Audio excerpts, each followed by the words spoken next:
ವೀಕ್ಷಕರೇ, ಈ ಬಾರಿ ನಟ ದರ್ಶನ್ ಅವರಿಗೆ ಬೇಲ್ ಸಿಗೋದು ಬಹುತೇಕ ಗ್ಯಾರಂಟಿ ಅಂತಾನೆ ಹೇಳಲಾಗ್ತಿದೆ. ಈಗಾಗಲೇ ಏಪ್ರಿಲ್ 14ಕ್ಕೆ ನಟ ದರ್ಶನ್ ಪರ ವಕೀಲರು ರೇಣುಕಾಸ್ವಾಮಿ ಕೊಲೆ ಕೇಸ್ ವಿಚಾರಣೆ ತುಂಬಾನೇ ತಡ ಆಗ್ತಿದೆ.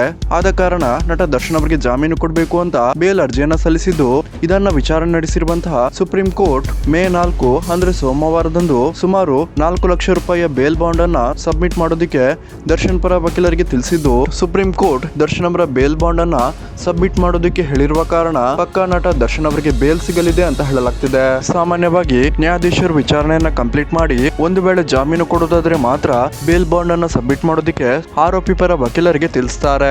ಈಗ ನಟ ದರ್ಶನ್ ಅವರಿಗೂ ಕೂಡ ಸುಪ್ರೀಂ ಕೋರ್ಟ್ ಸುಮಾರು 4 ಲಕ್ಷ ರೂಪಾಯಿಯ ಬೇಲ್ ಬಾಂಡ್ ಅನ್ನ ಸುಪ್ರೀಂ ಕೋರ್ಟ್ಗೆ ಸಲ್ಲಿಸೋಕೆ ತಿಳಿಸಿದ್ದು, ಇದು ನಟ ದರ್ಶನ್ ಅವರಿಗೆ ಬೇಲ್ ಸಿಗುವ ಸಾಧ್ಯತೆಗಳ ಬಗ್ಗೆ ಮತ್ತಷ್ಟು ಕುತೂಹಲವನ್ನ ಫ್ಯಾನ್ಸ್ ಗಳಲ್ಲಿ ಹೆಚ್ಚು ಮಾಡಿದೆ ಅಂತಾನೆ ಹೇಳ್ಬಹುದು. ಸೊ ವೀಕ್ಷಕರೇ, ನೀವು ಸಹ ನಟ ದರ್ಶನ್ ಅವರಿಗೆ ಆದಷ್ಟು ಬೇಗ ಬೇಲ್ ಸಿಗ್ಲಿ ಅಂತೀರಾ ಅಂದ್ರೆ ಈ ವಿಡಿಯೋಗೊಂದು ಲೈಕ್ ಮಾಡಿ, ಹಾಗೇನೆ ನಿಮ್ಮ ಒಂದು ಅನಿಸಿಕೆಯನ್ನ ಕಮೆಂಟ್ ಮಾಡಿ ತಿಳಿಸಿ.